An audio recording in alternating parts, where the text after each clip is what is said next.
नमस्कार. कधी असं होतं का की आपला पीसी अचानक खूप स्लो होतो, म्हणजे काम करताना किंवा गेम्स खेळताना एकदम अडखळायला लागतो, खूप चिडचिड होते नाही का?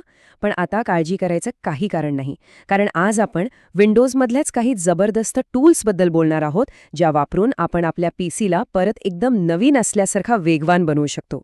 चला तर मग आपल्या कॉम्प्युटरचं कंट्रोल पुन्हा एकदा आपल्या हातात घेऊया. ही संपूर्ण माहिती आपल्यासाठी तयार केली आहे माइंडस्टिक्स फाउंडेशन ट्रस्टने. कॉम्प्युटर स्लो झाला की जो त्रास होतो तो आपण सगळ्यांनीच कधी ना कधी अनुभवलाय. पण आता बस, कारण आज आपण नेमकं काय चुकतंय हे कसं शोधायचं आणि ते दुरुस्त कसं करायचं यासाठी लागणाऱ्या सगळ्या गोष्टींबद्दल जाणून घेणार आहोत. ओके, तर मोठ्या आणि टेक्निकल गोष्टींकडे जाण्याआधी आपण काही अगदी सोप्या आणि झटपट होणाऱ्या उपायांपासून सुरुवात करूया. हे उपाय इतके साधे आहेत की तुम्हाला लगेच फरक जाणवायला लागेल. आपण याला आपल्या स्लो कम्प्युटरचा फर्स्ट एड म्हणू शकतो. बरं, इथे दिसणारे उपाय खूप साधे वाटतील, पण त्यांचा परिणाम खूप मोठा असतो. उदाहरणार्थ, व्हिज्युअल इफेक्ट्स कमी करणं म्हणजे काय? तर कम्प्युटर सुंदर दिसण्यावर जास्त जोर देण्याऐवजी तो फास्ट काम करण्यावर लक्ष देतो. तसंच डिस्क क्लीनअप वापरून आपण कम्प्युटरमधला सगळा अनावश्यक कचरा साफ करू शकतो, ज्यामुळे त्याला मोकळा श्वास घेता येतो. पॉवर सेटिंग्ज आणि इंडेक्सिंगमध्ये छोटे बदल करूनही कम्प्युटर खूप जास्त कार्यक्षम बनतो. हे चारही उपाय नक्कीच करून बघायला हवेत. आता समजा या सोप्या उपायांनी आपली समस्या सुटली नाही तर याचा अर्थ प्रॉब्लेम थोडा खोलवर आहे आणि अशावेळी आपल्याला गरज पडते एका सिस्टम डॉक्टरची. चला तर मग भेटूया सिस्टम कॉन्फिगरेशन टूलला. हीच ती जागा आहे जिथे आपण कॉम्प्युटरच्या खऱ्या आजाराचा निदान करणार आहोत. अगदी सोप्या भाषेत सांगायचं झालं तर जेव्हा आपल्या कम्प्युटर सुरू होतानाच काहीतरी गडबड करतो, तेव्हा नेमकं काय चुकलंय हे शोधून काढणारी ही एक प्रकारची गुप्तहेर एजन्सीच आहे. आणि ही आहे ती जागा. बघायला थोडी टेक्निकल वाटतेय, हो ना? पण घाबरू नका. याला MS कॉन्फिग असंही म्हणतात. इथे तुम्हाला जनरल, बोट, सर्व्हिसेस असे वेगवेगळे टॅब्स दिसतील.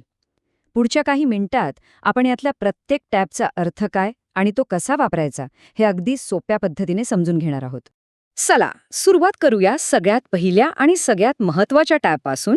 जनरल टॅब हा खरं तर आपल्या कम्प्युटरचा मेन स्विच आहे, जो ठरवतो की विंडोजने नेमकं कसं सुरू व्हायचं. आता इथेच खरी गंमत आहे. बघा, डायग्नॉस्टिक स्टार्टअप निवडल्यावर कम्प्युटर फक्त आणि फक्त अत्यावश्यक गोष्टींसोबतच सुरू होतो. जर या मोडमध्ये आपला कम्प्युटर एकदम व्यवस्थित चालला तर याचा अर्थ अगदी स्पष्ट आहे. प्रॉब्लेम विंडोजचा नाहीये, तर आपण नंतर इन्स्टॉल केलेल्या एखाद्या सॉफ्टवेअरचा किंवा ड्रायव्हरचा आहे. म्हणजे समस्येच्या मुळाशी जाण्यासाठी ही एक जबरदस्त पद्धत आहे, नाही का? चला, आता आपण अशा टॅब्सकडे वळूया जे आपल्याला कम्प्युटरच्या स्टार्टअपवर अजून जास्त कंट्रोल देतात. म्हणजे कम्प्युटर सुरू होताना कोणती गोष्ट चालायला हवी आणि कोणती नाही हे ठरवण्याचा पूर्ण अधिकार आपल्याला इथे मिळतो. बघूया तरी कसं. सेफ बूट म्हणजे आपल्या कम्प्युटरसाठी एक प्रकारचा आयसोलेशन वॉर्ड. इथे फक्त विंडोजच्या मूळ आणि गरजेच्या फाईल्सच चालू होतात. त्यामुळे जर एखादा ड्रायव्हर किंवा सॉफ्टवेअर त्रास देत असेल तर तो इथे काहीच करू शकत नाही. आणि तुम्ही बघू शकता, हे चालू करणं अगदी सोपं आहे, फक्त 3 स्टेप्समध्ये होतं. या टॅबमधली सगळ्यात महत्त्वाची टीप म्हणजे तो हाईड ऑल मायक्रोसॉफ्ट सर्व्हिसेसचा चेकबॉक्स. हा आपल्यासाठी एक सेफ्टी नेट आहे. यावर क्लिक केलं की विंडोजच्या महत्त्वाच्या सगळ्या सर्व्हिसेस लपतात आणि मग आपण चुकूनही त्यांना बंद करू शकत नाही. आपलं लक्ष फक्त बाहेरून आलेल्या प्रोग्राम्सवरच राहतं. आणि आता एक खूप महत्त्वाची सूचना, इथे जरा लक्ष द्या. प्रत्येक सर्व्हिस कोणत्या ना कोणत्या प्रोग्रामसाठी काम करत असते, त्यामुळे आपल्याला नक्की माहीत नसलेली कोणतीही सर्व्हिस बंद करू नका. कारण चुकीची सर्व्हिस बंद केली तर आपला एखादा महत्त्वाचा प्रोग्राम काम करणं बंद करू शकतो किंवा पूर्ण सिस्टेमच अनस्टेबल होऊ शकते. त्यामुळे शंका असेल तर हात लावू नका. आता येऊया स्टार्टअप टॅबकडे. जरा विचार करा, आपण सकाळी उठलो आणि एकाच वेळी 10 लोक आपल्याशी बोलायला लागले तर. आपल्या कम्प्युटरचंही काहीसं तसंच होतं. अनेक प्रोग्राम्स कम्प्युटर सुरू होताच आपोआप सुरू होतात आणि त्याला स्लो करतात. इथे तुम्ही ते अनावश्यक प्रोग्राम्स बंद करून आपल्या कम्प्युटरला एक शांत आणि वेगवान सुरुवात देऊ शकता. बरं, आतापर्यंत आपण समस्या शोधून त्या कशा दुरुस्त करायच्या यावर बोललो. आता आपण अशा टूल्सबद्दल बोलूया जे आपल्या पीसीच्या हेल्थवर सतत लक्ष ठेवतात. अगदी आपल्या फिटनेस ट्रॅकरसारखी.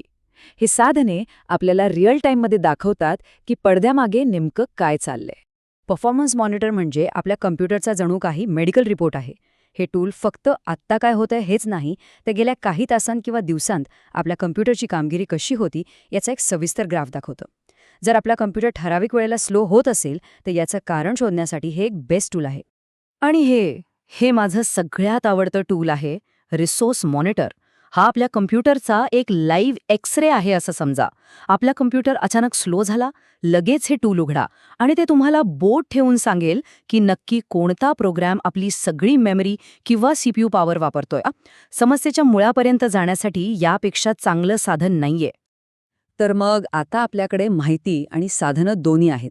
आता फक्त ऐकून थांबू नका, आपल्या कॉम्प्युटरचा ताबा घ्या, या माहितीमध्ये दाखवलेल्या टूल्सचा वापर करा आणि आपल्या पीसीला पुन्हा एकदा नवीन बनवा. मग काय ठरलं? तुम्ही तुमच्या कॉम्प्युटरची तपासणी कोणत्या टूलने सुरू करणार आहात? सोप्या डिस्क क्लीनअपने की थेट रिसोर्स मॉनिटरने?